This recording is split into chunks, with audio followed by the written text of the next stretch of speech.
Hey, cross culture family, welcome to Wednesday in the Word. Hope everybody's doing well and having a great week. Good to see the sun shining today, and looks like we're going to have sun shining Saturday for Public Safety Day. I want to remind you again to come on out and help serve on Saturday for Public Safety Day. It's a great way for us to get our name out into the community and just to love on folks, and it's a blessing to the fire department and to the community as well, and so we're excited about that. Hopefully you can come out and be a part of it.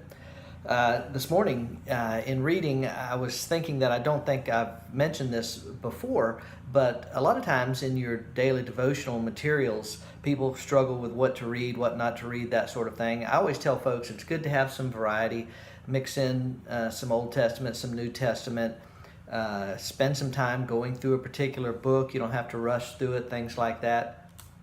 But one of the ideas that I've recommended to people about devotional times is to read a proverb a day. You know, there are 31 proverbs, and each month has either 30 or 31 days. And so it's always a great idea just to read whatever proverb matches whatever day of the month that it happens to be. So, for instance, today is September 13th, and so I was reading Proverbs 13 this morning. That's just kind of a great habit for folks to get into doing, because Proverbs is all about wisdom and how you gain wisdom and gather God's wisdom to apply it to your life, and it touches on a lot of practical areas of our life, marriage or relationships, work ethic, a lot of different things like that. But you know, sometimes when you read a proverb, if you've ever tried to spend much time in the Proverbs, it can sometimes sound like it's kind of discombobulated, like it's all over the place. But I think what you'll find is if you continue to read a proverb of the day, you'll find some themes that begin to show up. And even in each particular proverb, there's usually an overarching theme. And such is the case today in Proverbs 13. You know, as you read it, if you were to read it later today after we finish this, or maybe you've already read it, but it seems like the writer is hitting on a lot of different subject matters, and in some sense he is, but there's an overarching principle that he's bringing home, and it has to do with the contrast between the upright, between the righteous and the unrighteous, between the wicked and those who follow God. And he makes some practical application in a lot of different areas of our lives. And we could sit here and read the whole thing. I want to encourage you to do that, but I just want to briefly mention just the very end of it, the very last verse, Proverbs 25. And again, we could read the whole thing and make application on these various areas. The overarching principle is wickedness versus righteousness, the contrast between a man or woman who tries to walk and do life God's way versus those who goes the way of the world or goes their own way.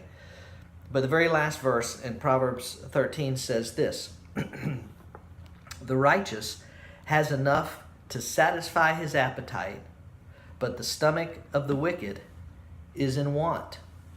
There's a principle there in play, and that is that for the person who lives for the world, lives for whatever the world can offer and give, and we're going to talk about that in a couple of weeks in 1 John, where John has something to say about that in our series on Sunday mornings. But the writer of the Proverbs says, the righteous has enough to satisfy his appetite, but the stomach of the wicked is in want. It's not necessarily saying that the stomach of the wicked or the wicked person goes hungry and never has enough food to eat. The point he's making is that the wicked is never satisfied with what he has to eat or what he has to enjoy or what he has as far as a home, or in our culture we would say the size of his home or the niceness of his home or the neighborhood or the car or the paycheck that he brings in or the number of toys that he has. The point that the writer is making is that it's never enough. It'll never be enough. And the reason is because he's seeking his contentment and his satisfaction in things that are passing away, in material things. In the scientific world, it's known as the second law of thermodynamics, or the law of entropy. It simply means that everything in this world is breaking down, aging, falling apart, and given enough time, it turns to dust. And yet that's where the majority of the people of this world try and find their satisfaction, their contentment, their joy, their purpose is in the things of this world. And the writer of the Proverbs says his stomach will never be full. He'll never be satisfied.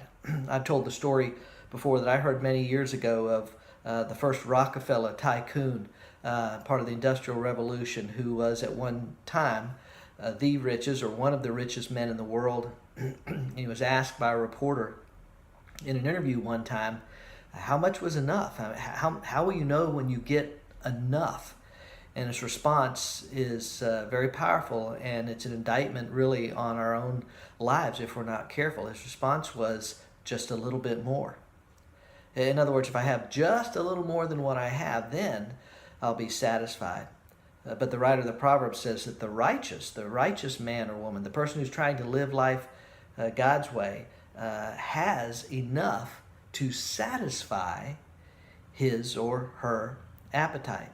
It tells us a couple of things. Certainly it tells us about God's provision. God will make provision for those who are faithfully following him, seeking to honor him with your work ethic, with your wealth, with your attitudes, with your mouth, all those things. God does make provision, and he will. And Cindy and I can testify to God's provision for us through the years in amazing ways. And I know that many of you could testify to the same thing. But it not only speaks to God's provision, but I think it, for us, should also speak to God's perspective. In other words, God, who created all of this, knows that all of this is passing away, that someday it'll be done away with, and God will make a new heaven and a new earth. And for you and I, the importance of that is having God's perspective on things. Things in themselves are not bad. It's great to have things, material wealth or possessions, and we certainly are blessed as a nation. But are we keeping God's perspective on those things? In other words, are we holding them loosely, realizing that none of them will last forever? But also, are we using or applying God's perspective in how we can use the material possessions that we have for God's glory? Certainly that encompasses our time, our resources financially. Are we engaging in the work of the kingdom of God? I'm grateful for the people of Cross Culture and the way so many of you faithfully do that, and allows us to engage in the work that's going on all over the world, not just in Raleigh. But in this contrast between the wicked and the righteous, the writer closes it out by just reminding us that while material possessions are nice and good and wonderful if you have them, in the end, they're just passing away. And so how much better is it to have God's perspective on this world and the things of this world?